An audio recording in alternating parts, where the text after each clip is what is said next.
Okay, so how do you decide whether an edge is a strong tie or weak tie is by using a threshold NOVER score. Okay, NOVER means what? Neighborhood overlap.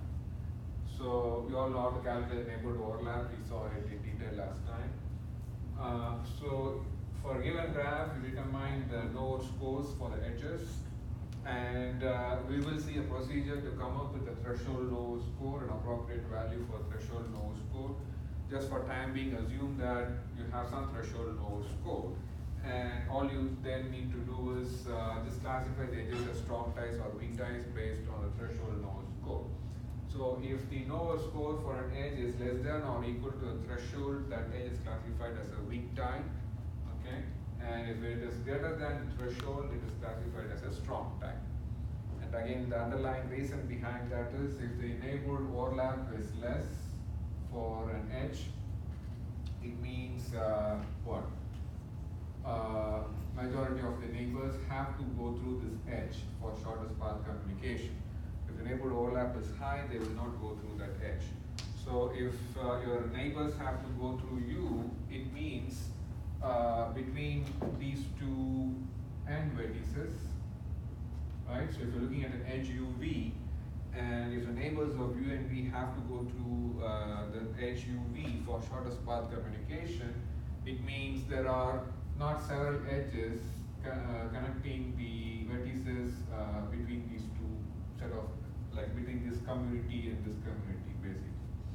Okay, so this edge UV could be considered as a bridge connecting those two communities. Okay, so if an edge, again, this is like just a hypothesis. There's no guarantee that this will be true. So if an edge UV has a lower NOVER score, it could be classified as a weak tie. But how low? That's why we are using a threshold value. Okay, and again, as I said last time, one of the goals of this algorithm is to minimize the time complexity. So the previous approach we saw was a Girvan-Newman algorithm that would require you to either use edge betweeners or NOVER, but both were a sequence of iterations. You first remove the edge with the largest betweeners or lower NOVER, and then partition the graph, and then further partition the graph into communities and so on. Whereas here, we just want to do it one shot. In one iteration, we want to find the communities. Of course, the communities that we find may not be as good as the communities that we get in the Girvan-Newman algorithm. We are going to look at some examples. But it is, as I said, it's done in one shot, so it's more time effective. Okay, so we won't spend much time. All right? Okay. Sir, Yes. I have a small question. Over there, mod 5, 6, those are through Java program also we can calculate. Yes, right? yes. Yeah. So this is just to illustrate that. Of course, I prepared the slide before I came up with the Java program, so I Okay. did not remove them, but I still have them. Okay.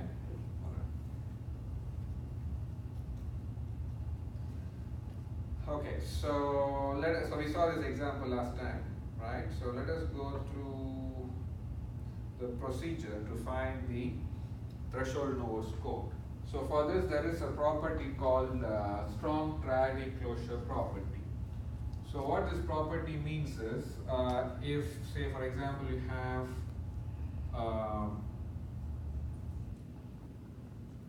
node A has a strong tie with nodes B and C, neighbors B and C, then we expect B and C to at least have a weak tie between them.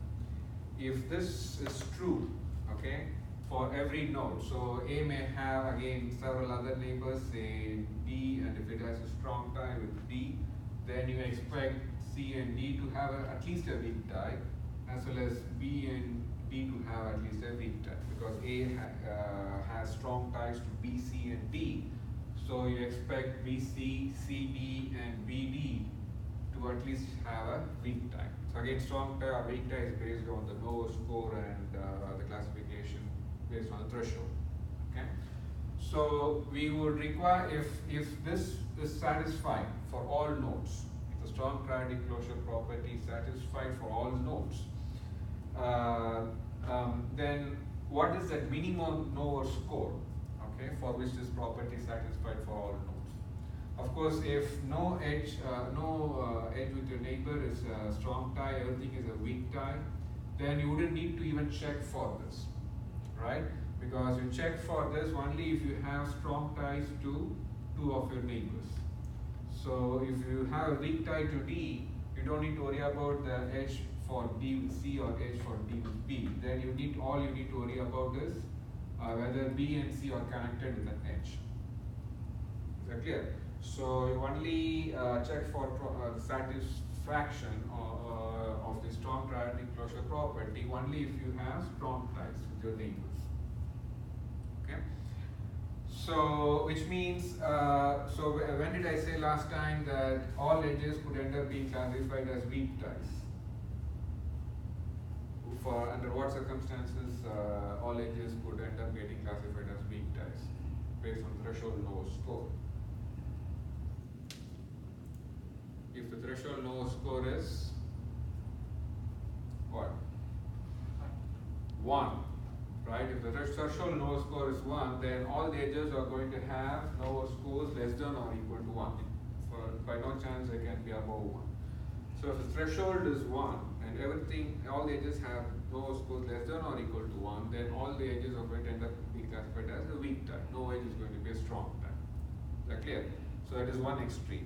On the other extreme, of course we don't want that, because what is the procedure for the algorithm? Once you classify the edges as strong tie or weak tie, just remove all the weak ties and whatever is the resulting partition, those are your communities. Okay, so if all edges are weak ties, then if you remove all the weak ties, what's going to happen? Each vertex will be on its own community, and that's not a good partition. On the other hand, if your threshold NOVER score is 0, then what will happen? Unless if an edge has a NOVER score also 0, which is not likely all the time, most of the edges are going to have a NOVER score above 0, right? So if that's the case, then most of the edges are going to get classified as strong ties if the threshold NOVER score is 0, right? Because most of the edges are going to have a NOVER score greater than 0. Is that clear? So that means what will happen? If the majority of your edges are strong ties, then you would require the strong triadic closure property to be satisfied for all such nodes with strong ties to the neighbors. Otherwise, then you have not chosen a threshold NOVER score that would lead to the satisfaction of the strong triadic closure property. So, is that clear? So this is especially in social networks. You just don't want to classify edges as strong tie or weak tie randomly. We want to make sure the strong triadic closure property is satisfied. Okay, so if the edges are classified as strong ties like this, then there should be a weak tie between those neighbors and so on. So that is why we have to pick an appropriate value. So we will go with the smallest, the minimum threshold NOVER score that will lead to the strong triadic closure property to be satisfied.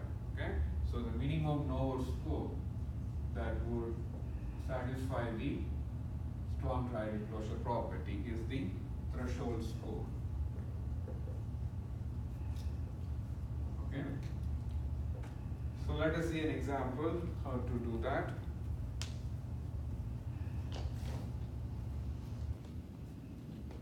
So let us take this graph. So find first all the NOVER scores. Again, you can use the Java program to determine them. So we don't know what is the minimum NOVER score that will satisfy the strong triadic closure property. So it's like a trial and error method. So we'll start with the smallest value here for the NOVER score. Okay, so the smallest value here for the NOVER score is 0. Right, so we will fix the kind of like a probable threshold NOVER score to be 0. Okay, so based on that threshold NOVER score, we'll classify the edges as strong tie or weak tie. Okay, so if you fix 0 as a threshold NOVER score, only this will get classified as weak tie. Everything else is strong tie. So now we have classified the edges as strong tie or weak tie. Let us now verify for each node whether the strong triadic closure property is satisfied or not. So how to do that? So for each node, list all its strong tie neighbors and the weak tie neighbors. Okay, so for node 1, the strong tie neighbors are like 3, 5, 6 and 9 and weak tie to node 2. Now what is the strong triad closure property? If you have strong tie to two neighbors, then those two neighbors should at least have basically an edge between them, at least a weak tie, that's what it means. So which means here for node 1 it has these 4 strong tie neighbors. So consider every pair of strong tie neighbors, 3 and 5. So 1 has an edge to 3 and 5, that's what it means, a strong tie to 3 and 5. So we want to check if 3 and 5 have an edge between them. So you can go to the neighbor list for 3 and check if you see 5 there, either as a strong neighbor or a weak tie neighbor, either one is fine. So they should have an edge, that's it, that's the requirement. Then check if 3 and 6 have an edge between them. Yes, 3 and 6 have an edge. Now 3 and 9. 3 and 9 don't have an edge. So you can check back on the graph and they don't have an edge. So which means right away you can stop. You don't really need to even go through all the check for all the other vertices. Okay, when you do for exam or something. So you can right away stop and say the strong triadic closure property is violated. Okay. So that's why it's violated. You said like violated. So if we went for, so I indicate here no edge between 3 and 9. So Means hold a minute. Means first you need to check like first one with one. With strong ties of the neighbor of the first, you need to check. Yeah, so you write down all the vertices and all the neighbors with which it has strong tie, and then all the neighbors with which the vertex has a weak tie, and go one by one. But what I'm doing is for exam purposes, the first time you see the property being violated, you can stop and don't need to even check for the other vertices. Because if even for one instance a property is not satisfied or violated, we cannot use that that NOVER score as a threshold NOVER score. We have to go for a higher value. That's the idea. Is that clear? So here it is violated for 3 and 9 because they don't have an edge between them and they are strong neighbors of node 1. So you can check like that. So 5 and 6. 5 and 6 they have an edge. Then 5 and 9 also have an edge. But 6 and 9 again don't have an edge. Right? So we can say it's again violated. So you can write down all edges like that or find out all edges for which the property is violated. Okay? Then for 2, you have 4, 7 as strong tie neighbors. So now you have to check whether 4 and 7 have an edge between them. Yes. So it's satisfied. So if it's satisfied for all pairs of a strong tie neighbors, here there's only one pair of strong tie neighbors. So still you can say it's yes, satisfied. Okay? Then 5 and 1, 5, 6. So 1 and 5 have an edge, 1 and 6 have an edge, 5 and 6 have an edge. So it is satisfied for all the 3 pairs of strong tie neighbors. So you say yes. Is that clear? So you can write down like that, and if it's satisfied, okay, for all the nodes, then we can use the score as the threshold NOVER score. Okay? Is that clear? So we cannot use 0 as the threshold NOVER score. So let us try now the next smallest value among the NOVER scores in our graph. So the next smallest value is 0. Sir, I got the concept, but somewhere it's just like little doubt. For violated, we can't do anything. You can't do it as a given graph. So you can't go and draw an edge, right? Okay, so let us use 0.25 as a candidate for threshold NOVER score. So now what you're doing basically, you're increasing the threshold. So that means what's going to happen? If you're increasing the threshold NOVER score, some edges which were earlier classified as strong tie may get classified as a weak tie. So that's what is happening here. Previously 3, 5, 6 and 9 were classified as strong tie neighbors of node 1. But now 9 actually becomes a weak tie neighbor. So what happens? As we increase the threshold NOVER score, the chances of the property being violated reduces. Okay? And the property being satisfied increases. Chances for the property to be satisfied increases. So now we have to really check only for what? 3 and 5 have an edge? Yes. 3 and 6? Yes. 5 and 6? Yes. So we say the property is satisfied. We don't need to check anything with the two with the weak tie neighbors. Okay. Then similarly, 4 and 7 they were already satisfied before, so they should be still satisfied. Then 3, 1, 5, yes. 1, 6, yes. 5 and 6, yes. So it will satisfy. Now for 4 you have 2, 7, 8, 2 and 7, yes. 2 and 8, no. Right? So 2 and 8 do not have an edge between them. So the property is violated right there. 7, 8, yes. So just this violation is good enough to rule out 0.25 from being used as the threshold NOVER score. So now try the next largest threshold NOVER score here, which is 0.33. Okay, so 0.33 will lead you to classify the edges like this. Is it 0.33? No.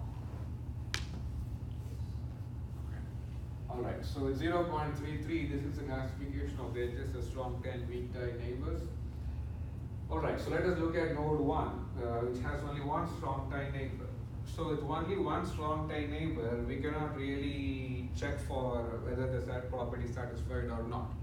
So we just say not applicable, right? It's as good as considering it is satisfied, okay? Because we cannot say it's violated, because you have only one strong tie neighbor. So it's not violated, that's what it is. So that's just saying considering it as being satisfied. So from 1 to 6 is not 0.50? 1 to 6, where is 1 to 6? Okay, 0.50, yes, that's what I have here. Yeah. That's a NOVER score. Okay, yeah. Okay. What you were considering that as? No, I'm thinking like it's a strong tie like. 1 to 6. Oh, okay. The strong tie. Right. Then it's in weak tie, that's why. Okay, good. Okay, but still 5 and 6 have an edge between them, so we can say it is satisfied. Right? Even 1, 2, 3. Why did I remove that? Okay, let me go back and work it out. So 1 has 3, 5, 6, but not with 9, right? Yeah. So 2 is already a weak neighbor. Alright, good. So 3 and 5, is that clear for everyone? Because the threshold score is 0.33, so anything above 0.33 is a strong tie. So 1 to 3 is a strong tie. So 3 is a strong tie neighbor. 1 to 5 is also a strong tie because it's 0.75. 1 to 6 also a strong tie neighbor. Whereas 1 to 2 is a weak neighbor and 1 to 9 is also another weak neighbor. So you need to check for 3, 5, yes, they have an edge between them. 3, 6, yes, they have an edge between them. 5 and 6, yes, they have an edge between them. So the property is satisfied. Okay. Now let us check for 2. Now all these edges will end up being classified as weak tie because it should be above the threshold. Okay. So 1, 4, and 7 are weak tie neighbors, so we don't really have to check for anything. So this is an instance where we can simply say the property is not violated or not applicable. Okay. So 0.33 is given? No, we are it's not given. We are picking as a candidate. We are increasing from 0. The property was not satisfied at least for one node. So we go to the next one. We go to the next largest value, so 0.25. Even for that, it was not satisfied. So now we are trying the next largest value, 0.33. So you should either get an S, which is satisfied, or not applicable, or means not violated. So once you get that for all the nodes like this, then we can pick that NOVER score as the threshold NOVER score. Is that clear? So that's why we don't want to go to 1 as a threshold NOVER score, because why? If we go to 1, then all the nodes will end up being classified as not applicable, and so on. What you did? Huh? What you did? If the threshold NOVER score is chosen as 1, Okay, yeah. then there won't be any strong tie neighbor, more likely. So which means then you'll have not applicable for everything, and that's not a good classification, because if you remove then all the weak ties and each vertex. Sir, I'm not understanding why you are now like choosing small one to means increasing value one by one. Because you want to consider based on the distribution of the NOVER scores for Yeah, the but edges. that's not the threshold original score, right? Means like what is the actual you're just The threshold is like the minimum NOVER score for yeah. which the strong triadic closure property will Yeah. be satisfied. Yeah, I got it. So these are the NOVER score values for the edges. So based on this, we can't have 0 as a threshold, because we saw it's not satisfying the property. Then 0.25 not satisfying the property. The next one, because you may be wondering what value to pick from 0 to 1. This is like a real number range. You can pick any fraction from 0 to 1 as a threshold NOVER score. How many such fractions will keep on trying? So we need to minimize the number of trials. So the one way to minimize the number of trials is to just pick the values here and then go one by one. Is that clear? If you know binary search, how many of you have gone through binary search algorithm before in data structures or algorithms classes? You could try binary search. So in binary search, what you do is, so now that you know that the range of NOVER score is 0 to 1, try with 0.5 if it's satisfied or not. If it is satisfied, we want to make sure that's the minimum value. So which means if it's satisfied for 0.5, it's going to be satisfied for higher values, right? So we need to try for something between 0 and 0.5. So we'll try with 0.25. So if it's satisfied for 0.25, let us say it's not satisfied for 0.25, then this range is ruled out, because if it's not satisfied for 0.25, it won't satisfy for anything less than 0.25. So the appropriate value will be between 0.25 and 0.5. So now you try half of this, which is 0.375 and so on. So you could do that. Yeah. Okay? So that's another way of determining the threshold NOVER score. But we just use this because here you're not guaranteed of the number of trials you need to go through, and you have to also fix what is the difference between the successive trials, so that you can say this is the threshold, because you want to narrow down the range as much as possible, such that for one value it is not satisfying and for the next smallest value it is satisfying. So it will require, but it's a good programming assignment that will be given for, but not in this class, but I'm just telling. If you want to do even a research, you can do that. Alright, so for data structures class, probably, if they can understand the NOVER idea. Alright, so is that clear now? So we will use 0.33 here as the threshold NOVER score. So now that we have classified the edges based on 0.33 as a threshold score, this is the classification of strong ties and weak ties. Now the procedure is to just remove all the weak ties, okay, and see what we end up with. So when you remove all the weak ties, this is what we are going to get. Okay. So we have this is a click, okay, and then vertices on their own and another click.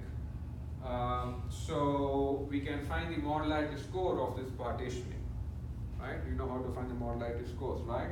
Run the pairwise modularity score program to find all the pairwise modularity score, and then average out, not average, add up the pairwise modularity scores depending on the case. So 2 and 9, it's going to be 0. Then 4, 7, 8. There in a click, of course, you can find the modularity scores for 4, 7, 4, 8, 7, 8, and then for all the other edges there in the other click. So it will add up to 5.26. Some modular score of what we need to find? Of all the pairs out here. So we are claiming that this is one community, and this is another community. So how you find modularity scores? Once you know the community, or each part of the community. community. For each community, you find the modularity score based on the pairwise modularity score, and then add up. What happened with 9 2? What you should tell? Zero, What is the zero. model score for 9? 2 is a weak, it has its individual. It's on its zero. own, so it's 0. See, model score for 9 and 2.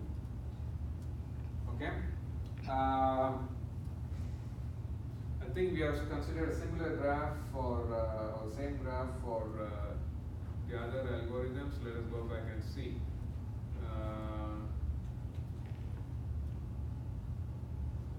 Okay. So when 9 and 2 is like remove, then now means like outside it has no meaning, then why we are. What? 9 and and 2 2 end has up being no on meaning. their own as a community. Okay? How did we know when to stop? There's no iteration here. We just remove all the weak ties and that's it. Oh, That's why, that's as I said, that's one of the primary goal. We don't want to go through several iterations like the Girvan-Newman approach.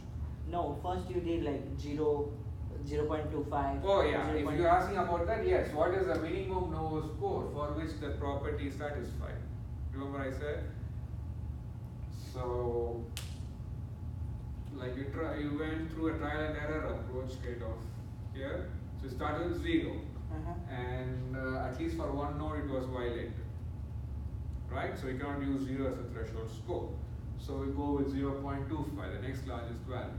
And we saw the property being violated at least for one node here. Then we increase to the next largest value, 0.33. So with 0.33, it is either S or not applicable. Okay, So we got it. stop here and say that 0.33 is a threshold NOVER score.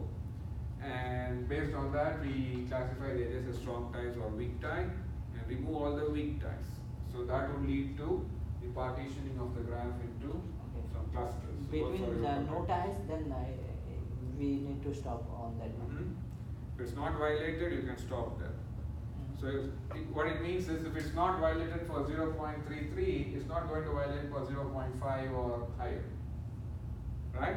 So we don't want to, because if you go higher, what's going to happen? You're going to only decrease the modularity score, because as I said, if you go up to 1, then all edges will be classified as weak ties, and if you remove all the weak ties, then all vertices are their own community. So your modularity will not be even as good as what was in 0.33. As you said, binary tree, that's the same. The binary search approach, it may, the binary search approach, you see here, with this method that we use, the threshold NOVER score ends up being the NOVER score for at least one of the edges here. Is that clear? Whereas the binary search approach, it may not be, it could be one of the scores here, because in binary search you go too precise. Okay, because if you divide 0.375 plus 0.5 by 2, it's going to be like 4 decimal digit and so on. So you're going to just increase the number of decimals that you have in your NOVER score. Okay, so which means it more likely will not be one of the NOVER scores of your edges. So here we need to choose the score by like whatever we can see over there. Right. Okay. Yeah, over there you have to take. You have to go through iterations until you want to stop. Mm-hmm. So there is like a level of precision you would have to decide by which you want to stop. Okay, but it's a good programming assignment that can be done on this idea. Okay, but for the course, of course, if you are interested, you can try that to implement and see. Okay, but you just can use this approach. Right? Any question? Okay, so I went back to the same example we tried with Girvan-Newman, and we saw that the total modularity score was 7.34, where we partitioned the graph to these two communities like this. Okay, so what we got with the weak tie based approach was 5 point something, 5.26 or 36, whereas here with the Girvan-Newman, you could get 7.34. So the problem is in classifying 9, like 9 was combined with this and 2 was put with that, those 3 vertices part of a community, whereas our weak tie based approach kind of isolated 9 as well as 2. Okay? So clear? Alright, so let us look at one more example that will actually compare all the three algorithms.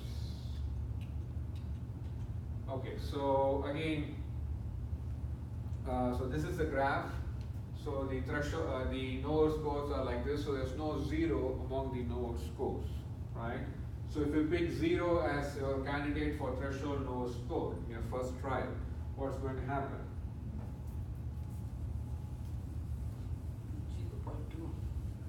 0.2 is the minimum, right? So if I pick up 0 as my threshold node score, Then no, nothing. then what's the criteria? If the node score for the edge is less than or equal to the threshold, it's a weak tie, otherwise a strong tie. So here the node score for all the edges are going to be greater than the threshold of 0. So all edges will be classified as strong ties. So if all edges are classified as a strong tie, you would expect an edge between any two strong neighbors, which will clearly be not possible here. So the Next property will be possible violated. Next possible value. Right, so that's why there's no point in picking 0 or 0.05 or 0.1 and so on. So we'll just go with the values among the edges. Minimum So 0, level then. right, the minimum value and then the next largest value among the edges. So the smallest value for the node score among the edges is 0.2. So we'll try with 0.2. So with 0.2, this is a classification as strong ties and weak ties. So now what we need to do, write down the table and strong tie neighbors and weak tie neighbors and check if the property is satisfied or violated. Okay, so for node 1, the strong tie neighbors are 2, 3 and 4. So it's a click actually here. So 2 and 3 have an edge, 2 and 4 have an edge, 3 and 4 have an edge. So it is satisfied. 2 has again 1, 3, 4. So 1, 2, 3, 4 are part of a click, so they're going to be satisfied.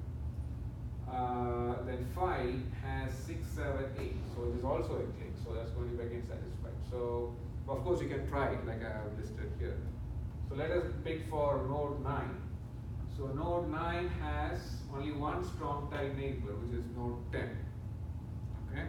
So with just one strong tie neighbor, you cannot check anything, whether the property is satisfied or not. So we say it's not applicable. Okay. Then node 11 has 10 and 12 as strong tie neighbor.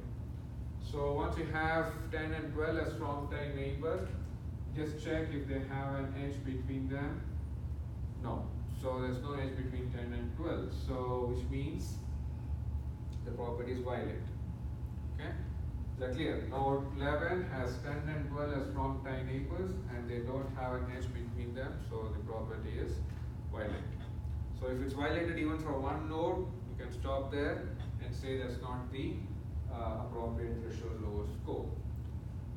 Okay, so we'll try with the next largest value. So what's the next largest value? There was 0.33 here, right? So that's the next largest value. So we'll try 0.33. That would lead to. Sir, one moment. What you did for 0.2? 0.2 we have. Yeah, with 0.2 we had these as strong ties and weak ties. Okay. And we wrote down all for each node the strong tie neighbors and weak tie neighbors and check for every pair of strong tie neighbors if they have an edge between them. Yeah, And the property was violated here. For node 11 it has 10 and 12 as strong tie neighbors, but 10 and 12 don't have an edge between them. So the property is violated. Is that clear? So now for next largest score among the node scores is 0.33. So if you have 0.33 as the threshold node score, what's going to happen? These two are going to become weak ties, right?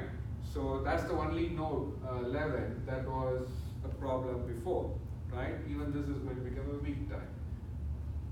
Okay, so it would automatically lead to the property being satisfied now. Okay, but you can check.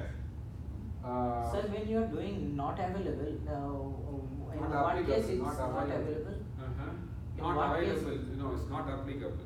Not applicable. In what case it's not applicable? Is not applicable if a node either has just one strong tie neighbor or no strong neighbor, no strong tie neighbors. If you have just one strong tie neighbor, there's no pair of strong tie neighbors you can check for an edge, right? So that's one scenario. Or you don't have even one strong tie neighbor. That's also a case possibility. Oh, okay. Yeah, 10 has no. Like in this case, 11 does not have, maybe even 10. Yeah. Yeah. 10 also has only weak tie neighbors. So, so essentially, this property will not be applicable for several nodes. So this is the scenario. Right, clear? So we can, of course, we don't want to go too much, because if we go too much, then all the nodes will be like not applicable. So that's why I want to go for the smallest value for the NOVER scores, is that the property is satisfied. So we may have some few not applicable cases like this, but the target for not having majority of them being not applicable. Okay. So this is the threshold NOVER score now. So based on that, we will classify the edges as strong ties or weak ties, which would have already done, because in order to do this, we should have classified them already. So all you have to do now is just remove all the weak ties and see how the graph gets partitioned. So if you remove all the weak ties, the graph gets partitioned like this. Okay. So this approach is more likely to just determine click, but not guaranteed though. Okay. So it may determine some non-click communities also. Okay. So of course it's more likely to also partition the graphs as that vertices on the row as a community. Okay. So those are some weaknesses with this approach. You're trying to save time, but you're sacrificing on what? The efficiency or the more effectiveness of the algorithm. Okay. So we have only 2 click based communities, so we can find the modularity scores for them, add them up, you get 8.678. Now if you're curious, because we haven't tried this graph so far with the earlier methods, so if you try this with the Girvan-Newman approach, it's not. If you try with the Girvan-Newman approach, it may be a little larger modularity score.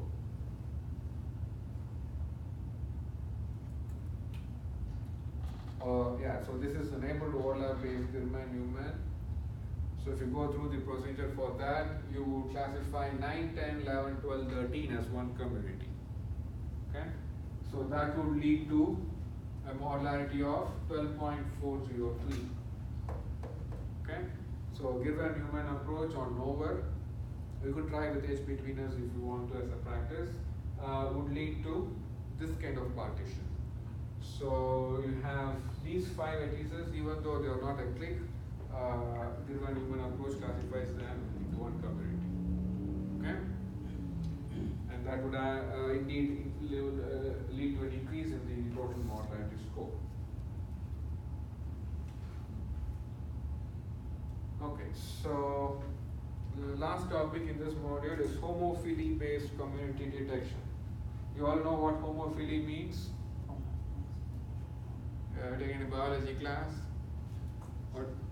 What does homo means and what does phily means? Homo means same. Like. Homogeneous, heterogeneous, right? So homo means similar or same, and phily means liking. You know, it's a biological term. So some species liking each other and so on. Okay. So the idea is taken actually from there, or even among in social networks. So you could notice people with similar race tend to be closer to each other as one community, or people with the same ethnicity, or people with the same job, people from the same hometown, and so on, right? So one primary difference between this approach we're going to see now based on homophily and the earlier ones is, what did I say in the first class? The earlier approaches do not use any offline information about the nodes. So what I mean by offline information, so something about the race or the job or from the hometown and so on.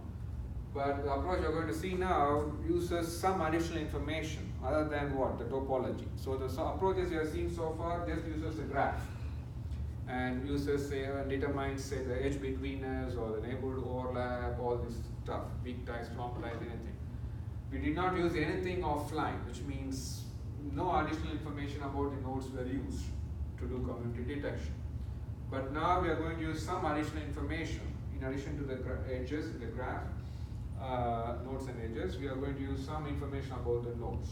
It could be something that will say whether they have some similar features in addition to the edges between them. Okay.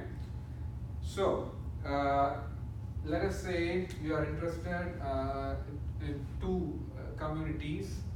One is a community P and the other is a community Q.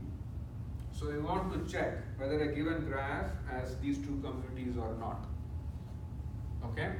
So let P be the fraction of nodes that have something that is common to these communities or common to this group of vertices. For example, if you look at say sex, it could be male or female, right? So let us say you want to determine whether in a given graph of say male and female students, whether there is a community of male students and a community of female students, or they exist together as one community. Is that clear? So that's what we want to determine. So let P be the fraction of male students and Q be the fraction of female students in that graph. Okay. So if the edges between the vertices in the graph are distributed randomly, there's no preferential attachment for one node with another node. It's just you are randomly assigned the edges between the vertices. Then according to the probability theory, which we are not going to derive, we are going to just assume the final result. So if you have P fractions and Q fractions of vertices of two different types, and if the edges between the vertices are assigned randomly, then the fraction of the links or the fraction of the edges between the community P and the community Q. Okay, so basically the fraction of the links that cross between the two communities is expected to be 2PQ, 2 times P times Q. Is that clear? So P is a fraction of say male nodes, Q is a fraction of female nodes. So then if you assign the edges randomly between the vertices, the fraction of the edges to cross between those two communities is expected to be 2PQ. So this is based on probability theory. Okay. Now, for a given graph, if the actual fraction, so you can determine if you know what is the type for each node. So if you know a node is male or female, like this. So if you know a node is male or female, then we can determine what fraction of nodes are really male and what fraction of nodes are really female. Is that clear? Then we can find this 2 times P times Q. So if the actual value for 2 times P times Q is what? Is less than or equal to this theoretical value, okay? Then what does it mean? If the actual fraction, Not so this one. Not more. if the actual fraction of the links is say less than 2PQ, No homophily. then there's no homophily. What does it mean? Because if there is homophily means what? Staying together, right? So people of the same species, same job, same sex, they tend to stay together. So if they tend to stay together, according to our definition, it means they're in a community, which means if you want to say some set of vertices or part of a community, you expect more edges between them, right? Because the intra-cluster density, the density within that community should be high, isn't it? We did that as a first thing in this module.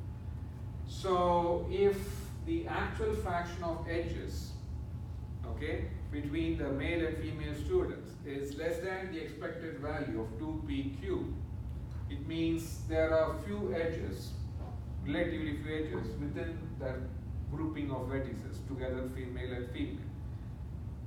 So, which means they could exist, they exist rather as two different communities, because if they exist as one single community, there's not much density among the edges. Is that clear? So, on the other hand, if the actual fraction of edges between these two group of vertices is greater than 2pq, what it means, there are a lot of edges between those vertices. So if there are a lot of edges between those vertices, it's more likely they exist together as one community. There's more homophily between them. So homophily means existing together. Okay? So that means they have to have more edges between them. So that is why we are determining the fraction of edges between those two grouping of vertices. So if the actual fraction of edges is greater than or equal to 2pq, it means they are more likely to exist together as one community. So we say there is homophily and they are all part of the two group of vertices or part of one community. If the actual fraction of links between the two set of vertices is less than 2pq, it means they have few edges connecting them. So that is a good case for being classified as two separate communities, right? So if you want to say there are two separate communities, that means you want few edges between those two communities. So if the actual fraction of links is smaller and less than 2pq, that's a good case to say they exist as two communities rather than one community. Okay? So that's the idea behind homophily. Right? So let us see if you have time to go through one example. Okay. So given a graph like this, and I give you the classification. So let us say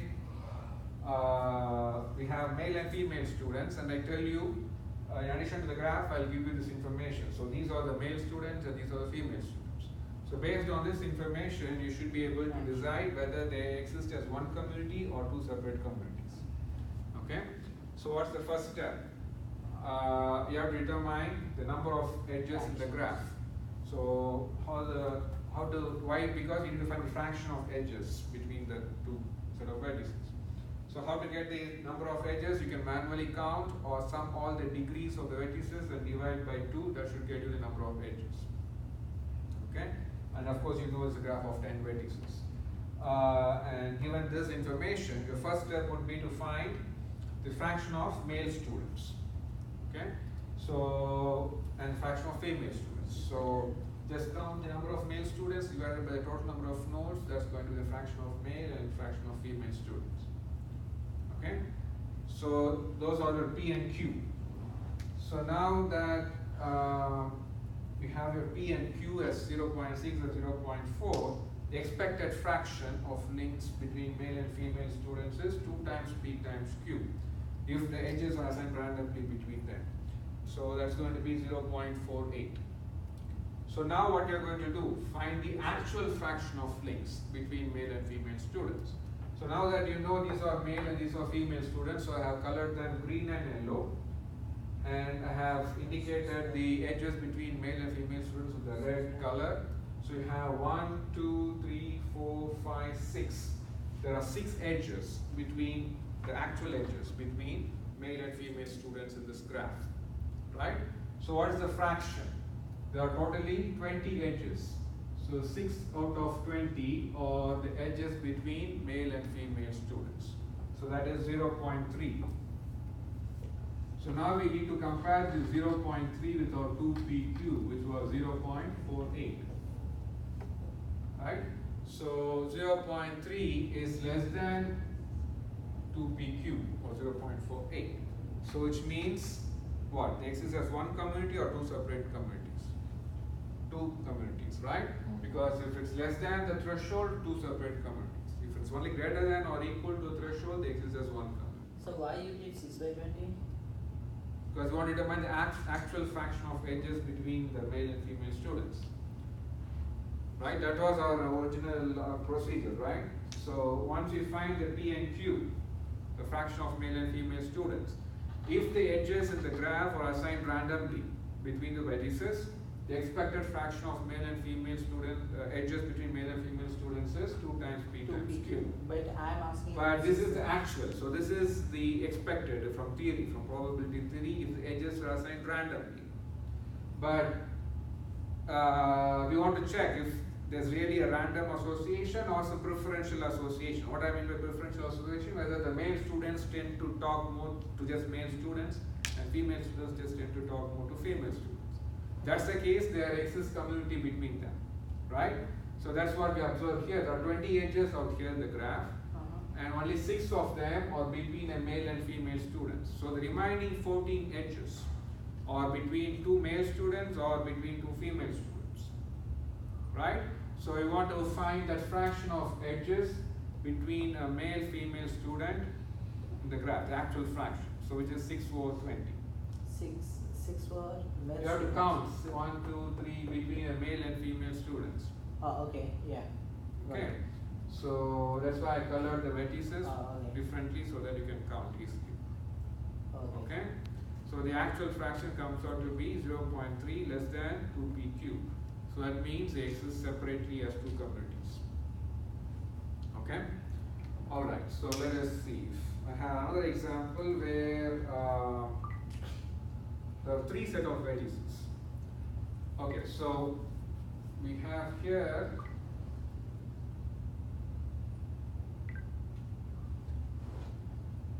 again students. We have 3 races like Asian students, Caucasian students, and Hispanic students.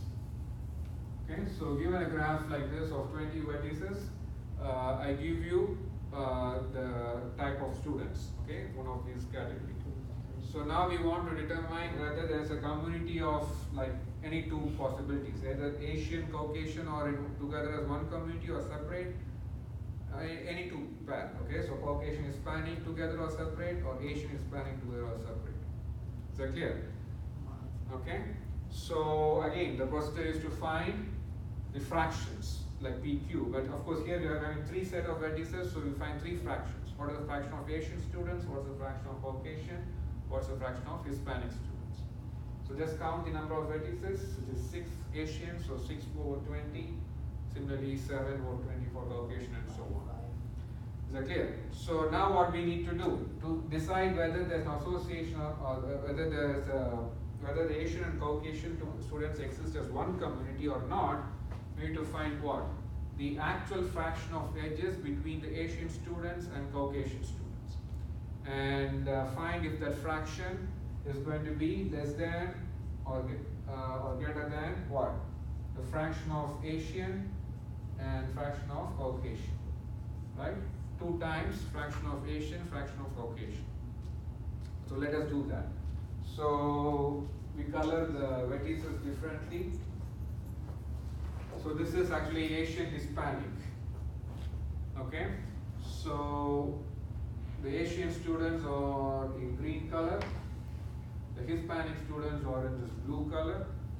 So the edges between Asian and Hispanic students are these. So there are totally 9 edges between the Asian and Hispanic students. And the total number of edges in this graph is 47. You can get by just summing all the degrees and divide by 2. That's the easiest approach instead of manually counting. You may make a mistake. Okay. So you have 9 out of 47 students, 47 edges between an Asian and Hispanic student. So we need to now check if this 9 less than or greater than or equal to 2 times 0.3 times 0.35. Is that clear? So this is going to be 0.7, so this is 0.21. Okay? So 9 over 47, what is that? 9 over 47 is going to be less than 0.21. If anybody has a calculator, we can find it. Okay? So this is going to be less than 0.21. So what does that mean then? If it's less than, Asian, Hispanic exist as separate communities. Is that clear? Okay? So let us now go through similar approach for the other 2 combinations. That is 0.19. Yeah, so 0.19 is less than 0.21, so they exist as separate communities. Let us try one more combination. Let us try Asian and Caucasian. So Asian, Caucasian, the fraction is again 0.3 and 0.35. So this remains the same. So we need to determine the actual fraction of edges between Asian and Caucasian students. So which means we need to go to the graph, color the vertices. So the Asian is green, Caucasian is this yellow.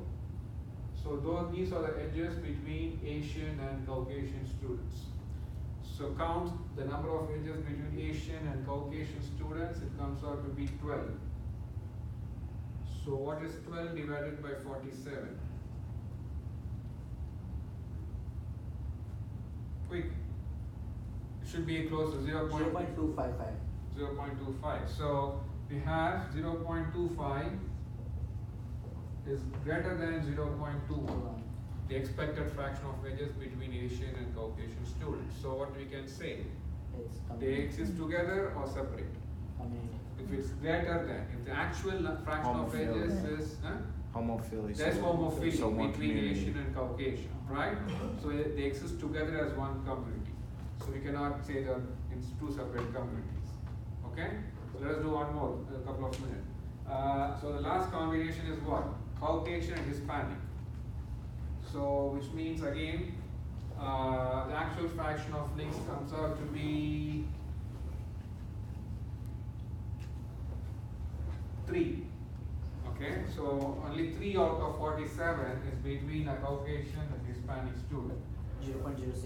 Okay, and from theory you have 0.35 as Not the homophily. fraction for each.